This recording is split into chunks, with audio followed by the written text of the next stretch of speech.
მოგესალმებით, დღეს ჩვენი პოდკასტის შემდეგი სერიაა და ჩემი სტუმარია ქრისტი ბეკუა, მეიქაპ არტისტი. ქრისტი, როგორ გონია, როგორ ცვლის მაკიაჟი ადამიანის თვით შეფასებას? მოგესალმებით, პირველ რიგში მადლობა მოწვევისთვის, ძალიან ლამაზი კლინიკა არის და დარწმუნებული ვარ, ძალიან ბევრი მომხმარებელი ერკმაყოფილი, იმიტომ რომ ესეთი საოცარი გოგო ხარ შენ. რა თქმა უნდა, მაკიაჟი ცვლის ჩვენს განწყობას, იმიტომ რომ უფრო თავდაჯერებულები ვართ ხოლმე, განსაკუთრებით მაშინ, როცა კანი არის ერთ ფერში, ცოტა ტუში გვაქვს გამოყენებული თვალზე, ტუჩსაცხი და სულ სხვა ხასიათზე ვდგებით ხოლმე. მე მაინტერესებს ესთეტიკური მედიცინა რამდენად ცვლის ადამიანების განწყობას.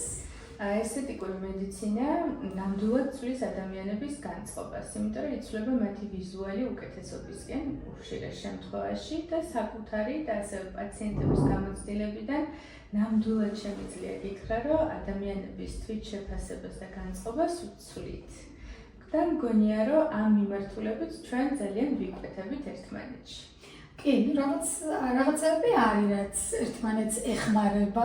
როგორ ფიქრობ, რა ფუნქცია აკისრია მაკიაჟს? ეს არის ხაზგასმა თუ დაფარვა ადამიანის ნაკვთების ან რაღაცა დეტალების სახეზე? რა თქმა უნდა, ორივე ერთად, იმიტომ რომ თუ პატარა გამონაყარი გვაქვს, დავფარავთ, თვით შეფასებაც გვემატება და შესაბამისად ამას მოყვება დაფარვაც.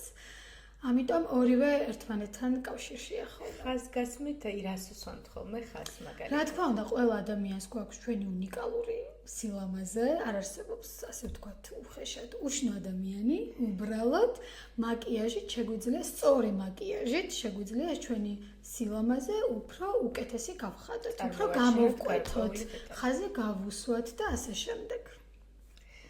ქრისტი, თუ ხვდები ხოლმე განსხვავებას შენს კლიენტებს შორის, ვინც მაკიაჟზე მოდის, არის თუ არა ის რეგულარულად ესთეტიკური მედიცინის პროცედურების მომხმარებელი?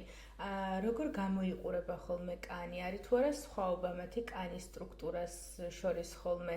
ნაოჭების სიმცირე თუ არის შენთვის მნიშვნელოვანი იმისთვის, რომ მაკიაჟი კიდევ უფრო იდეალური იყოს? რა თქმა უნდა, არის ხოლმე, უბრალოდ აქ ორი მომენტია. ერთი ის, რომ გენეტიკურად გვაქვს კარგი კანი, მეორე ის, რომ ზოგიერთები ზედმეტად იჭრებიან ხოლმე როლში და საერთოდ არ სჭირდებათ. არ სჭირდება და იკეთებენ, არის რომ აი მიმიკური პატარა ნაოჭები შეიძლება 14 წლის გოგონასაც ჰქონდეს და მაკიაჟს როცა ვიყენებთ, ხოლმე იქედან გამომდინარე, რომ აქვს თავისი დაფარვა. რაც არ უნდა ხელი კონსისტენციის პროდუქტი გამოვიყენოთ, ეს იქნება კონსილერი თუ ტონალური, ის აუცილებლად დროთა განმავლობაში ჩაჭდება, იმიტომ რომ აუცილებლად უნდა ვიღიმოდეთ და აი ეს კანის ერთმანეთთან ზემოქმედების შემთხვევაში გროვდება პროდუქტი მიმიკურში და დროთა განმავლობაში ხაზები გვიჩნდება. როდესაც კარგად არის კანი დატენიანებული, თუნდაც მოგმართად მაგალითად თქვენ და იგრძნობა სიღრმისეული დატენიანება, ეს არის მინიმუმამდე დაყვანილი. თორე შეიძლება 15 წლის გოგონას ისეთი მიმიკური ნაოჭი ჰქონდეს, რომ აი ვთქვათ, ვერ მიხვდე და შეადარო 30 წლის და ზემოთ ქალბატონების მიმიკურ ნაოჭი. ეს არის გენეტიკური, ეს ძალიან ჩვეულებრივი და ბუნებრივი არის და ამის გამო არ უნდა დავისტრესოთ. მე მაქვს შენთან კითხვა. როგორ ვუთხრა ჩემს მომხმარებელს ის, რომ ჯანმრთელ და მოვლილ კანს ვერ ჩაანაცვლებს მაკიაჟი და სჭირდება დამატებით ხელის შევლება.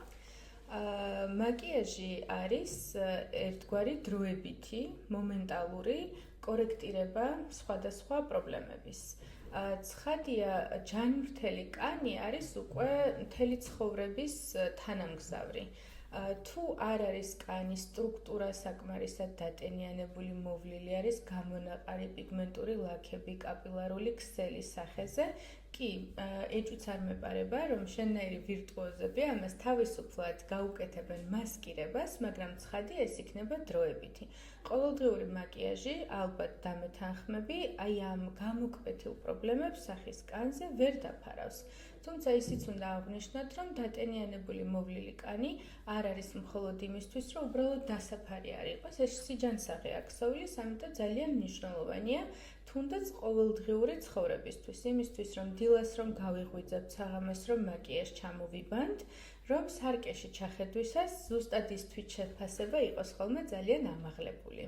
ქრისტი, როდესაც მაკიაჟის წინაწყლები ხოლმე რომ პაციენტის კანი არ შეესაბამება სტანდარტებს, არის გამონაყარი, არის გარკვეული პრობლემები, ურჩევ თუ არა გულწრფელად რომ მიმართოს მან სპეციალისტს ამ პრობლემის მოსაგვარებლად. რა თქმა უნდა, პირველ რიგში ვეკითხები ხოლმე გამომწვევ მიზეზს, იმიტომ რომ ჩვენც აუცილებლად მასზე როცა გამოვიყენებთ პროდუქტებს, მაქსიმალურად უნდა დავადეზინფექციოთ. და აი ეს გამონაყარი შეიძლება სხვადასხვა მიზეზით იყოს, ეს ჰორმონალური იქნება, ბაქტერიული თუ ასე შემდეგ. პირველ რიგში ვეკითხები ამას და მე რა თქმა უნდა ვურჩევ ხოლმე რომ აი ეს სახლური მეთოდებით არა მიმართოს აუცილებლად პროფესიონალ ექიმს, რომ სწორი მიმართულება მიეცეს, იმიტომ რომ მაკიაჟით მე შეიძლება დავფარო ეგ, მაგრამ გარედან რაც არ უნდა გავიკეთოთ, თუ შინაგანად არ მოიწეს რიგებს ვთქვათ, იგივე ჰორმონებს, კუჭ-ნაწლავის პრობლემას და 1000 სხვა ფაქტორს, რაც არ უნდა ტონალური და კონსილერი გამოვიყენოთ, ვერ უშველით ამას და სჭირდება აუცილებლად ექიმის ჩარევა. ქრისტი, კლიენტებთან ურთიერთობის დროს ყველაზე აბსურდული რა გსმენია მაგალითად ან სახის კანის მოვლის თვალსაზრისით ან მაკიაჟის გაკეთების დროს? მე მგონი ეგ ჩემი კითხვა არის, ახლა მე უნდა გკითხვა, დაგიბრუნო კითხვა. გამიგია ბრინჯის ნახარში ფაფისებური, რა იკეთებენ ხოლმე ნიღბებს. ბავშვის ჟარდი. გამიგია. ახალ შობილის და ჭადისფქვილის გამიგია ერთ-ერთი ძველი რეცეპტია ბებოების, თუმცა მაგას ყავს მომხრეები. აი სხვა დანარჩენზე რა გითხრა არ ვიცი, იმიტომ რომ ჭარის დონეზე ესე გამიგია რომ გამოვყენებიათ. რეალურად ყველა მეტნაკლებად საკმაოდ მოძველებული და ბარბაროსულ მეთოდად ითვლება, იმიტომ რომ დღეს კოსმეცევტიკაში არსებობს იმდენად დახვეწილი პროდუქტები, რომელიც არის გასუფთავებული, არ წარმოადგენს საფრთხეს, თუნდაც იგივე ჭადისფქვილი, რომელიც ასე თუ ისე სკრაბის ფუნქციას უნდა ასრულებდეს, მის სტრუქტურას, დისპერსიულობას ან ნაწილაკების ზომასაც გადამწყვეტი მნიშვნელობა აქვს და ყველა ადამიანისთვის ეს ძალიან განსხვავებულია. ცხიმიანი, ფორიანი კანისთვის სხვა არის. ნაზი, თხელი კანის სტრუქტურა ვისაც აქვს, მათთვის შეიძლება არ იყოს საერთოდ რეკომენდებული და ძალიან უხეში ტრავმატიზაცია გამოიწვიოს და კიდევ უფრო გამოვიწვიოთ მისი გაღიზიანება. მგრძნობიარე კანი კიდევ უფრო სათუთი და მოსაფრთხილებელია. ლიმნის წვენი მაწონი, რომელიც თითქოს სუსტი მჟავის ფუნქციას უნდა ასრულებდეს, კიტრის, სტაფილოს, მარწვის ნაბძქვენები, შვრიის ნიღბები, ხო? მაშინ, როდესაც არ იყო განვითარებული კოსმეცევტიკა და კოსმეტიკური საშუალებები ესეთი დახვეწილი არ იყო და ამ დონეზე აყვანილი, ცხადია, ალბათ ოდესღაც ეს მისაღები იყო, იმიტომ რომ ისტორიასაც შემორჩა კლეოპატრა, რომელიც რძეში ბანაობდა ხოლმე და ამბობენ, რომ მისი კანი უზადო გამოიყურებოდა, მაგრამ დღეს ეს ყველაფერი ცხადია, გაცდა უკვე აი ამ სახლურ მეთოდებს და ცხადია, რომ სჭირდება პროფესიონალის რჩევა, მიდგომა და ყველა ადამიანს, პაციენტს, კლიენტს გააჩნია ინდივიდუალური თავისებურებები და კანის მოვლის საშუალებებით ძალიან ზედმიწევნით სუბიექტურად უნდა შევარჩიოთ. კეთილი, სხვათა შორის მაგასთან დაკავშირებით ხე კითხვა გამიჩნდა, რომ აი ვთქვათ, ერთხელ გავიწმინდე კანი და მაგის შემდეგ დამეწყო გამონაყარი და მუდმივად მჭირდება კანის გაწმენდა. ეს რამდენად ის არის სწორი? კანი, რომელიც ნორმალური იყო და პრაქტიკულად იყო გამონაყარი ელემენტების გარეშე და წმენდის შემდეგ თუ გაჩნდა გამონაყარი, ცხადია შეიძლება ეს უკავშირდებოდეს ან პროცედურის დროს, როდესაც ვერ მოხდა დაცვა ჰიგიენის, ასეპტიკა, ანტისეპტიკის ნორმები ამ შემთხვევაში, ან თუ მაგალითად წმენდის შემდეგ პაციენტმა სახლში ვერ დაიცვა თუნდაც ჰიგიენის ნორმები და ამის ხარჯზე შეიძლება რომ მოხდეს ინფიცირება ქსოვილების.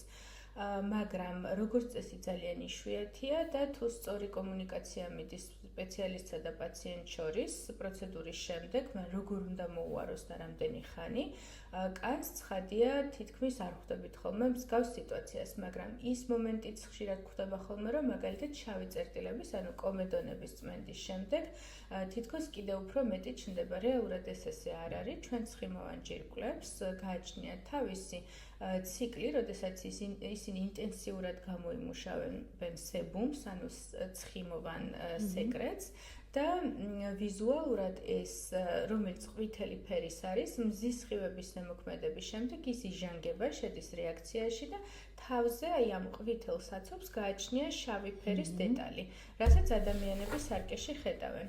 გულისხმობს იმას, რომ როდესაც კანი სუფთაა, თუ ის არ არის გასაწმენდია და მე უკვე ეს პროფესიონალურად გასუფთავდება, დროთა განმავლობაში ის ისევ იქნება გასაწმენდი. გამომდინარე იქიდან, რომ ცხიმოვანი ჯირკვლები თავის ნორმალურ ფუნქციას მაინც შეასრულებენ და ეს უნდა იყოს რუტინა, ყოველდღიურობა და ამას ვერ გავაქცევით, იმიტომ რომ ადამიანების ნაწილს გააჩნია კანი, სადაც ცხიმოვანი ჯირკვლები ნორმალურად ფუნქციონირებენ, ან შემცირებული აქვს სეკრეტის გამოყოფა და ასე თუ ისე ძირითადად ეს დამახასიათებელია ხოლმე მშრალი მგრძნობიარე კანისთვის, ან არიან ადამიანები, ვისაც აქვს ძალიან ცხიმიანი კანი, სადაც ეს ცხიმოვანი ჯირკვლები ამ სეკრეტს გამოიმუშავებენ ძალიან დიდი რაოდენობით და მოვლა და კოსმეტოლოგთან ვიზიტის ჯერადობა ცხადია განსხვავდება ხოლმე ამ შემთხვევაში. და კიდე ერთი ესეთი დაუჯერებელი მითი არის ხოლმე, რომ სახის კანის წმენდის შემდეგ თითქოს ვინმე ვიღაცას დაუტოვა ფორები ღია. ესეთი ფენომენი არ არსებობს, იმიტომ რომ სულ რო არ მოხდეს მათი შეკუმშვა და დავიწროვება გაფართოების შემდეგ, ადამიანი რომელიც გავა ქუჩაში, გრილ ჰაერზე, ცივ ოთახში აღმოჩნდება, ავტომატურად ეს ფორები შეიკუმშება. ეს ხდება ყოველდღიურად, ხო? ანუ ცხელი შხაპი მივიღეთ, გაფართოვდა ფორები, შესაბამისად მე უკვე გრილ ოთახში აღმოჩნდით და ეს ფორები ავტომატურად ვიწროვდება. ამიტომ ეს ყოველდღიური ნორმაა და ძალიანაც რომ მოვიდომოთ, ვერავის ფორებს ღიას ვერ დაუტოვებენ ექიმები. ამიტომ ბევრ აბსურდს ვისმენთ ხოლმე ხშირად. და მითია თუ რეალობა, რომ ცხიმიანი კანი უფრო გვიან ბერდება, ვიდრე მშრალი კანი. ხოთაშორს ძალიან ხშირად მსმენია ეს თეორია. რაღაც დოზით ვიზუალურად ნაკლებად ეტყობა ხოლმე ცხიმიან კანს ღრმა ნაოჭები, იმიტომ რომ ცხიმიანი კანი ასევე ხშირად ხასიათდება იმით, რომ დერმა ანუ კანის სისქეც არის უფრო სქელი, ამიტომ ნაკლებად ახასიათებს სიმშრალე, თუმცა ცხიმიანობა და ტენიანობა ორი განსხვავებული ფენომენია აბსოლუტურად და ერთმანეთში არ უნდა აგვერიოს. ცხიმიან კანსაც სჭირდება დატენიანება, მაგრამ გამომდინარე იქიდან, რომ ხშირად ვაწყდებით ხოლმე ამას შეჭიდულად, რომ ცხიმიანობის მატებასთან ერთად დერმაც სქელია, ნაკლებად ეტყობა ხოლმე აქტიური მიმიკური ნაოჭები ცხიმიან კანს. მაშინ, როდესაც თხელი მგრძნობიარე გამომშრალი სიფრიფანა დერმა უფრო ხშირად განიცდის ხოლმე ამ ნატეხებს მიმიკური აქტიური ნაოჭების წარმოქმნის შედეგად და ამიტომ არის, რომ სხვადასხვა პროცედურები, ბიორევიტალიზაცია, ბოტულინოთერაპია, სხვადასხვა მორფოტიპის, სხვადასხვა ტიპის კანის მქონე ადამიანებში, სხვადასხვა ასაკში იწყება აბსოლუტურად. კი ბატონო, ხოთაშორს მიმიკურზე ძალიან აისახება ხოლმე ჩემი დაკვირვებით, როცა ადამიანი იკლებს ძალიან დიდ წონას, თითქოს კანი უფრო ეშვება ხოლმე და იქიდან გამომდინარე, რომ ნაკვთი გვაქვს ერთი, მაგრამ ანუ ქსოვილმა ცოტა მოცულობაში მოიკლა, უფრო ჩამოიწია და უფრო დროთა განმავლობაში ჩდება ხოლმე თუ სჭირდება მაინც ჩარევა. სწრაფი წონის კლება საკმაოდ მძიმე დაისახება ქსოვილებზე, არა მხოლოდ ტანზე, არამედ სახეზეც. რეკომენდაცია ჩვენ მხრიდან ყოველთვის არის ის, რომ როდესაც ადამიანი გადაწყვეტს, რომ წონაში დაიკლოს, სხვადასხვა მიზეზით, მაგალითად მედიკამენტოზური გზით, ოპერაციული გზით, ან უბრალოდ სწრაფი კლება მიდის, დიდი წონის შემთხვევაში ცხადია პროცედურები რეკომენდებულია, რომ მაშინვე დაიწყოს, როდესაც იწყება წონის კლება, რომ აი ამ დრამატულ შედეგამდე არ მოვიდეთ.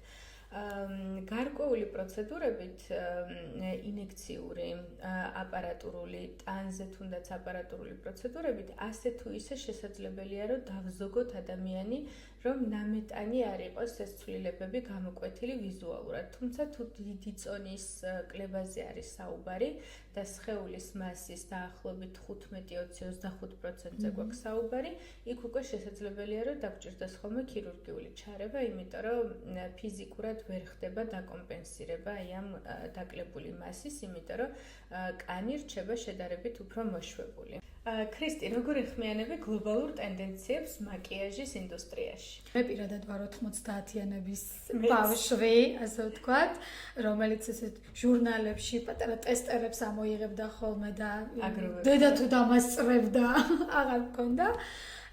ეხლანდელი თაობა განსაკუთრებით პატარა გოგონები აქტიურად არიან ჩართულები მოვლაზე და იციან რა პროდუქტს ვიყენებთ, იციან, როგორი მაკიაჟი უნდათ და ასე შემდეგ. რა თქმა უნდა, საქართველოს არ არის გამონაკლისი, მით უმეტეს სოციალურმა ქსელმა ისე მოიცვა ყველაფერი, ჩვენ დროს თუ ვყიდულობდით, ასე ვთქვათ, ბურდას. აქ უკვე Instagram-ი, TikTok-ი, ძალიან ბევრი სოციალური ქსელია, სადაც მუდმივად მოვლასაც აჩვენებენ, მაკიაჟის ტიპებსაც და ასე შემდეგ. აისახა, რა თქმა უნდა, თუ მაგალითად მე Golden Rose-ზე ვარ და ფისოზე, გაზრდი. ფისო რა არის? პუდრი იყო, ფისო ეხება გარედან, ეს მახსოვს ფოტოშორის. ეხლანდელი გოგონები, რა ვიცი, Sephora იციან, Charlotte Tilbury იციან, ფილტრები და ასე შემდეგ. რა თქმა უნდა, აისახა და ცნობიერება გაცილებით მაღალია. ცნობიერება გაიზარდა, მაგრამ ვაწყდები ხოლმე ერთ საკმაოდ სერიოზულ პრობლემას. ჩემი პაციენტები, მშობლები ჩივიან ხოლმე, რომ მათი შვილები დაახლოებით 9-11 წლის ასაკში იმდენად ფანატიკურად უყურებენ თავის კანის მოვლის რუტინას, რომ პრაქტიკულად დედებზე უფრო დიდი რაოდენობით პროდუქტები აქვს და აი ეს რუტინა აქვს რამდენიმე საფეხურიანი, რომელიც უფროსშიც არ არის აუცილებელი, რომ დილას გქონდეთ 8 საფეხურიანი რუტინა და საღამოს 12 საფეხურიანი რუტინა, ეს ყველაფერი მარკეტინგია რაღაც დოზით, მაგრამ ახალგაზრდებზე, მოზარდებზე უფრო სწორედ 10-12 წლის გოგონებზე ეს უკვე ახდენს გავლენას ძალიან მკაფიოდ, ისინი ვერ იაზრებენ, რომ ეს ტრენდია უბრალოდ და არ შეესაბამება სინამდვილეს და აყოლილი არიან სოციალური ქსელის მიერ რეკლამას. ძალიან ბევრი ბლოგერია. იმდენი რაოდენობა აქვთ პროდუქციის, თავის მოვლის საშუალებების, ზედმეტი, არასწორი, ჭარბი, უფრო მეტი, რომ რაღაც დოზით ეს სერიოზულ პრობლემას ქმნის. ეს სამომავლოდაც პრობლემას ქმნის. უკიდურესობა არის. იმიტომ რომ კანის სტრუქტურა შეიძლება პირიქით გავაუარესოთ ამ გადაჭარბებული არასწორი რუტინით, ვიდრე მაგალითად მით უმეტეს, როცა მხარ მოზარდი, ისედაც ჰორმონალური ცვლილებებია, გამონაყარი ეს ბუნებრივი მოვლენა არის ხოლმე მაგ დროს და შეიძლება პირიქით ინფექცია შევიჭრათ, ზედმეტი ან გადავიტანოთ ერთი კანიდან მეორე მხარეს, არ აქვს ზონას მნიშვნელობა, შესაბამისად, ну რაღაც დოზების დაცვა აუცილებელია და მშობლის ჩარევაც აუცილებელია, იმიტომ რომ არის რაღაც პროდუქტები, რომელიც ასაკის მიხედვით არის ხოლმე და ის რომ უყურებენ დიდ გოგოებს, beauty bloggerებს, skincare-ს, ლამაზ გოგოებს, რომლებიც მათზე იყენებენ, ანუ რა თქმა უნდა, პატარა გოგონებიც იმეორებენ და არის არასწორი, იმიტომ რომ ჩვენ არ ვიცით იმ გოგონას როგორი კანი აქვს, შეიძლება შენ მოგიხდეს და სხვას არ მოუხდეს. ერთ და იგივე ტუჩსაც კი სხვადასხვანაირად ჩდება, ხო? ტუჩზე ის კი არა დატენიანებული გაქვს, თუ კანი მოვლილი გაქვს, თუ არა მაგაზე არ არის აქ დამოკიდებული, უბრალოდ ფერზეა, ხო? დამოკიდებული პიგმენტი ტუჩის ფერზე. შესაბამისად ეს skincare-ის პროდუქტებიც ძალიან ისეთი, ანუ შეიძლება ისეთი ალერგია მოგცეს, რომ შეიძლება იყოს, თქვათ, ბრენდი, ძალიან ისეთი სახელოვანი, მე მომიხდა, შენ არ მოგიხდა და ამაში ხდი ძალიან დიდ თანხას. ჩემს ბავშვობაში ამის ფუფუნება ზამწუღარო და არ იყო და არჩევანის საშუალებაც არ იყო სხვათა შორის. ანუ რომ შეგვეძინა. რა თქმა უნდა, გვიან ბრავი, მე ბანკეტი რომ მქონდა, მე მაკიაჟი არ მქონია ერთი თმაგავის სწორე და ეგ იყო ჩემი, რა ვიცი, სილამაზის სალონში მისვლის ერთ-ერთი მიზეზი, თორე დღეს ბანკეტი ახსენე, ეხლა ზუსტად ის სეზონია, როდესაც ძალიან ინტენსიურად ემზადებიან ჩემი პაციენტები და შენი კლიენტები გამოსაშვების აღამოებისთვის, ბანკეტებისთვის, მათი მშობლებიც და ქორწილებისთვის, ხო? როგორ უნდა დაიწყონ სწორი მზადება, იმიტომ რომ მე როგორც მივხვდი, ანუ ჯერ ჩვენთან იწყებენ მზადებას და მერე უკვე ემზადებიან ამ მნიშვნელოვანი თარიღისთვის. კი, ანუ იმდენად მართლა, ანუ ძალიან დიდი პლუსი აქვს მაგას, იმდენად გათვითცნობიერებულები არიან ბავშვები ამ საკითხში, რომ ანუ წინასწარ იციან როგორი უნდა გაიკეთონ. აქ კიდე ცოტა სხვა პრობლემა წამოიჭრება ხოლმე, სხვათა შორის მშობლები რო ერევიან, იმიტომ რომ ბავშვური სახი აქვს და ვაიმე ბევრი არ წაუსვა და ამ დროს აქვს აკნე და უნდა დაუფაროთ, ხო? ანუ იმ წუთიერად ახლა ესე მარტივად არ ხდება ხოლმე, ხო? ანუ ცნობიერება რა თქმა უნდა მომატებულია მაგ მხრივ, მაგრამ ანუ ყოველ შემთხვევაში მომზადებაც უკვე იციან ბავშვებმა და ხშირად მშობლები ვერ ხვდებიან, რომ განაცუდია ეს ძალიან კარგია, უბრალოდ სჭირდებათ ეს ბავშვებს და უნდა მოყვნენ, იმიტომ რომ ჩვენ ცოტა სხვანაირად ვართ მიჩვეული. ჯერ კიდევ არ გვაქვს ბოლომდე გააზრებული ის, რომ ეს არის ჩვეულები, როგორც კბილს ვიხეხავთ და არის ჰიგიენა, ასე უნდა იყოს კანის მოვლაც თუ გვინდა რომ უფრო დიდი ხანი ვიყოთ ახალგაზრდები. მაკიაჟით დაგიძინია? არა, სხვათა შორის არასდროს. იმდენად იშვიათად სხვათა შორის მიუხედავად იმისა, რომ ვიზაჟისტი ვარ, რაც უფრო ამ სფეროში გადმოვინაცვლე, უფრო ნაკლებად ვიკეთებ ხოლმე მაკიაჟს. მანამდე უფრო ვიკეთებდი ხოლმე. შეიძლება ასაკის ბრალიც არის, იმიტომ რომ როცა პატარა ხარ, თითქოს ეს თავდაჯერება ისეთი არ გაქვს. მობეზრებული გაქვს. მობეზრებულიც მაქვს, პლუს ეს პუნჯის რეცხვარი, არ ვიცი, ყველა ვიზაჟისტი. თანამშრომელს აიყვან დიდი სიამოვნებით, მაგრამ მაკიაჟს არ დამიძინია არასდროს. მე დამიძინე. გამიგია. ოღონდ შეიძლება გამიზნულადაც გაუკეთებიათ, იმიტომ რომ ახლა ხვალ კიდე მივდივარ სადღაც და ოღონდ როგორ ზინავთ ვერ გეტყვი, იმიტომ რომ ძილში შეიძლება გადაბრუნდე და აქეთ უკვე სხვანაირად გქონდეს და აქეთ ძლებს წინადღის მაკიაჟი მეორე. უთქვამთ სხვათა შორის, რომ იცი რა, აქ ოდენალ კონსილერი გადავიტარე და ყველაფერი თავის ადგილზე იყო და არქნათ ძალიან ცუდია კანს ძალიან აზიანებთ და ძალიან ცუდ შედეგს მიიღებთ თუ მუდმივად გიწევთ ესე მიჩვევა და ესე ამით ბოროტად სარგებლობა არ გააკეთებთ ეგრე. იმიტომ იქ ძალიან ბევრი ფენებია, ვახშობთ, გვინდა არ გვინდა, ცხიმის გამოყოფას ორგანიზმიდან ვერ შეზღუდავ, როცა ტონალური გისვია, რა თქმა უნდა, ის ზღუდავს და კიდევ მეორე მომენტი ის, რომ პუდრიც უნდა გადაიტარო, ბევრი ფენებია იქ, ბრონზერი და ასე შემდეგ, რა თქმა უნდა, საკმაოდ მძიმეა. რაც არ უნდა, nude make-up-ი გავიკეთოთ და Hailey Bieber-ის მაკიაჟი გავიკეთოთ. ძალიან ბევრი ფენა და ეტაპი არის ხოლმე, რა თქმა უნდა. აუცილებლად უნდა ჩამოვიბანოთ, აუცილებლად. ისედაც ვიცეკვებთ, ჩემთან რომ ვინც მოდის, ის აუცილებლად გასართობად მიდის, ხო? ჩვენ სამძიმარზე იშვიათად მივდივართ მაკიაჟს. თუმცა არის ეგ ტენდენცია. რა? კი. აპრანჭულები რა მოდიან ხოლმე, კი, რა თქმა უნდა. არ ვიტყვია, მაგრამ მეგრელებს უყვართ. შუბებით და მაკიაჟი და ვარცხნილობებით. მაინტერესებს, აი თქვა სამომავლოდ პატარძალი თუნდაც რომ მოვა, რომელიც ნახევარი წლით ადრე ემზადება, როგორ შევამზადო იმისთვის, რომ ჩემთან უკვე კარგად მოვლილი დატენიანებული კანით მოვიდეს, გარდა იმისა, რომ კარგად გამოიძინოს. გეთანხმები იმისთვის, რომ ზოგადად რაღაცა მნიშვნელოვანი მოვლენისთვის ადამიანი განსაკუთრებულად კარგად გამოიყურებოდეს და მე მაკიაჟიც უკვე იდეალური და უნაკლო გამოვიდეს, მომზადება აუცილებელია. გააჩნია რა დროს გვიტოვებენ ხოლმე ადამიანები ამ მნიშვნელოვანი მოვლენისთვის. თუ ვიწყებთ შემზადებას დაახლოებით 6 თვით ადრე, იქ უკვე საკმაოდ ბევრი რამის გაკეთება შეგვიძლია. მათ შორის ინექციური და აპარატურული პროცედურები, ის პროცედურებიც გამოავლენს ხოლმე თავის შედეგს, რასაც დრო ჭირდება ხოლმე კოლაგენ სტიმულაციისთვის, რომ ბევრად უფრო კარგად გამოიყურებოდეს კანი, მაგრამ თუ გვაქვს ძალიან მოკლე პერიოდი, 1-2 კვირა, 1 კვირა, აქ უკვე შეზღუდულები ვართ, იმიტომ რომ გარკვეული პროცედურები, რასაც ჩვენ ვატარებთ, განსაკუთრებით ინვაზიური, უკვე ტოვებს ხოლმე კვალს, სისხლჩაქცევებს, სიწითლეს, ქერცლას და ეს უკვე ვეღარ ესწრება ხოლმე რეაბილიტაცია.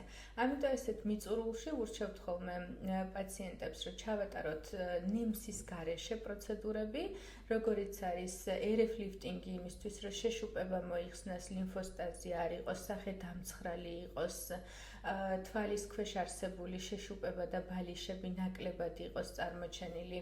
ვურჩევთ ხოლმე აიქუნის სახის პროცედურას, რომელიც აი ამ სისხლის მიმოქცევას აუმჯობესებს და ასევე ლიმფოდრენეზია პასუხისმგებელი და ჩვენი საყვარელი პროცედურა კლინიკაში განსაკუთრებული მოვლენების, ანუ ივენთების წინ არის ხოლმე ჰაიდრა ფეიშალი, რომელიც არის კონცეპტუალური მოვლის საშუალება, არ ტოვებს არანაირ კვალს და იმავე საღამოს, ან დილას გაკეთების შემთხვევაში საღამოს კანი ბრწყინავს, ესეთი გამოკვეთილი გლოუ ეფექტი აქვს, ან თუ წინა საღამოს გაიკეთებენ ხოლმე ჰაიდრას, მეორე დღეს მაკიაჟი მართლა უნაკლოდ ნაწილდება ხოლმე სახეზე.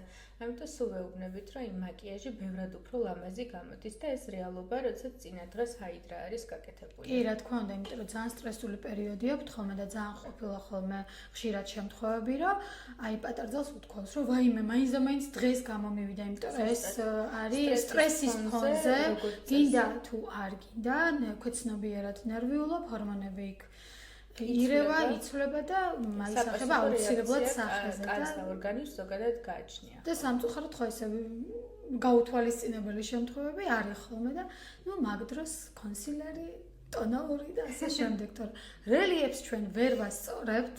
სხვათა შორის მაგასთან დაკავშირებით მქონდა კითხვა მე, აი ვთქვათ, ვინც აკნეს პერიოდი გაიარა და ნაწიბურები რო რჩებათ ხოლმე, იმიტომ რომ ტონალურს კი გადაусმოთ და ფერს შეუცვლით, მაგრამ რელიეფის შემთხვევაში რა ხდება ხოლმე, როგორც ვიცი, რაღაც აკნეს შემდგომი ნაწიბურების ან ზოგადად ატროფიული ნაწიბურების დროს მკურნალობის კურსი არის ხოლმე საკმაოდ ხანგრძლივი.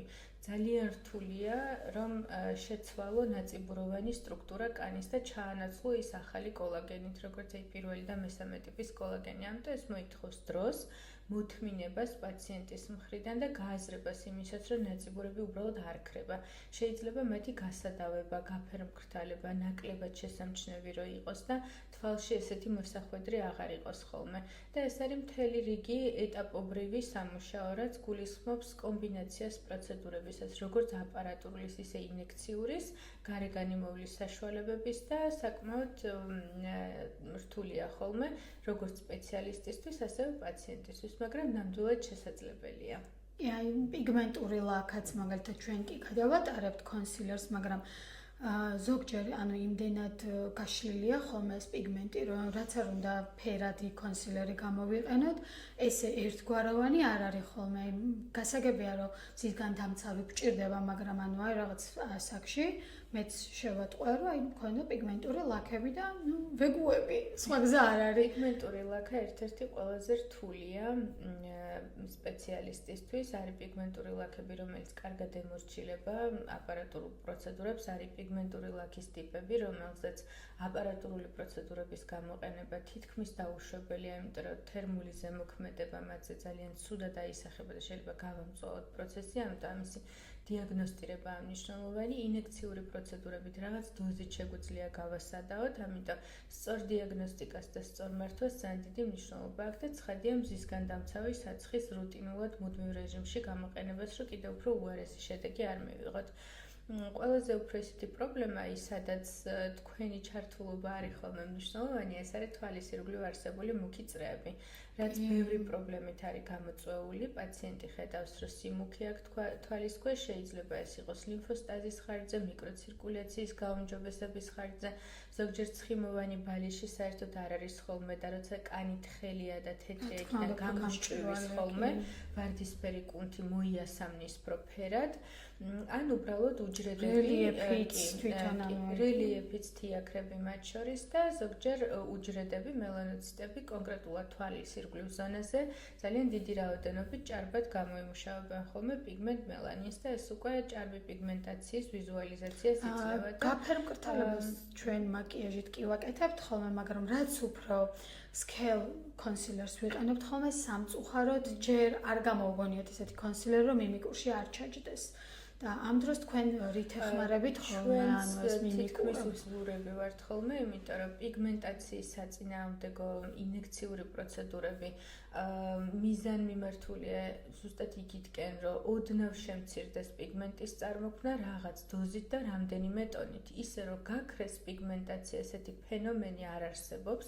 უჯრედს ვერ დათრგუნავ ბოლომდე, დაუნრეგულაციას ვერ გავუკეთებ ისე, რომ პიგმენტი აღარ გამოიმუშაოს. თუ არის სიმუქე ჩავარდნის ხარჯზე ის შემავსებლით, ანუ ფილერით რაღაც დოზით ივსება და მსგავსი ტიპის სიმუქეს ოდნავ ვაუმჯობესებთ, მაგრამ ხშირ შემთხვევაში ვეუბნებით ხოლმე, რომ იმდენად ჭარბია პიგმენტის წარმოქმნა და ვერ იმორჩილებს ვერაფერი, რომ ასე თუ ისე კორექტორი და კონსილერი არის ხოლმე გამოსავალი და არ ნერვიულოთ გოგოებო, წითელი ხალიჩის ფოტოები რომ ნახოთ დაუმუშავებელი, ყველა ვარსკვლავ ქალბატონს მიმიკური ნაოჭები ყველას აქვს. ასე თუ ისე პიგმენტაცია. მით უმეტეს ახლა წამოვიდა სხვათა შორის ეგ ტენდენცია, რომ აი თუნდაც სტრიებს, ცელულიტებს, ამ მიმიკურ ნაოჭებს უკვე აღარ ფარავენ პირიქით აჩვენებენ, რომ ეს არის ძალიან ჩვეულებრივი და ჩვენ ამას ვერ გავაქრობთ როგორც მაკიაჟით, ისე ეს არის ბუნებრივი პროცესი. პროცესი. პერიოდი ანუ ჟურნალის ყდაზე არსებულმა იდეალურმა კანმა, იდეალურმა გოგონებმა, თუნდაც TikTok-ზე ან Instagram-ზე არსებულმა ფილტრებმა მოსახლეობის გარკვეული ნაწილი საკმაოდ დიდ შეცდომაში შეიყვანა და ეს იყო ხოლმე დეპრესიის წინაპირობა. მე მგონია რომ მაგას ცალკე ფსიქოლოგი სჭირდება, იმიტომ რომ ანუ ძალიან ბევრი გოგონა არის დღეს ფილტრზე დამოკიდებული და მე მქონია შემთხვევა რომ ჩემთან ის კი არა რომ ფოტო ეჩვენებინა როგორი ტიპის მაკიაჟი უნდა და თავისი ფილტრიანი უჩვენებია, რომ აი ესეთი მაკიაჟი მინდა და რომ მეუნდია შეუძლებელია. შეუძლებელია, იმიტომ რომ იქ ფილტრი ჩვენ ნაკვთი გაქვს შეცვლილი და ეხა ფიზიკურად სხვანაირად ისევ ფილტრით გადაიღე მაშინ ჩემი მაკიაჟი და ნაკვთი შეგეცვლება. ხო, ანუ ჩვენ რეალურად მუშაობთ შუქჩრდილებით. ჩვენ არ ვცვლით ნაკვთს ის რაც ბუნებრივად გაქვს, ჩვენ უბრალოდ ხას ვუსვამთ. კი რაღაც ჩრდილებით ლაინერით თვალს ავწევთ ვიზუალურად, მაგრამ ჩვენ ნაკვთს არ ვცვლით, ანუ აბსოლუტურად ეგ არის წარმოუდგენელი, რომ სხვა ადამიანი გახდე. კი, გრიმს თუ გაიკეთებთ, აი დამატებით რაღაცებს ავიქაჩავთ, თმით ავიწევთ, რა თქმა უნდა ნაკვთი შეიცვლება, მაგრამ ის ისევ ბრუნდებათ დროთა განმავლობაში და ჩვენ ამ შემთხვევაში ვართ ჯადოსნური ჯოხი ჩვენ არ გვაქვს. რა ესა ჰოპ და სხვა გოგო გახდი. ან სხვა ბიჭი გახდი. ქრისტი, დილას გვაქვს თავისუფალი 5 წუთი, მხოლოდ 5 წუთი, თავის მოსაწესრიგებლად და მაკიაჟისთვის და რა ხრიკი, რა ეფექტური საშუალება ან მაკიაჟის რა დეტალია ყველაზე მნიშვნელოვანი, აი ამ 5 წუთში რომ მოვასწროთ და ასე თუ ისე მაინც კარგად გამოვიყურებოდეთ. გააჩნია ზოგადად რა პრობლემა გვაქვს იმის მიხედვით, მაგრამ ზოგადად ყველაზე სტატისტიკურად ყველაზე ისე მოთხოვნადი რაც არის, ანუ უნდა იყოს კანი ერთ ფერში. სისი კრემი, ტუში და ტუჩსაცხი. აჰა, გავიგე. ჩემი აზრით. კი ბატონო. ვის რა პრიორიტეტი აქვს იმის მიხედვით, ვიღაცას უნდა რომ ლოყები გამოიკვეთას, მაშინ ტუში ბრონზერი და ტუჩსაცხი. სხვა შემთხვევაში როგორ არის? აი უცებ 5 წუთში რა შეიძლება გავაკეთოთ ისეთი, რომ ჯადოსნურად და კარგად გამოვიყურებოდეთ.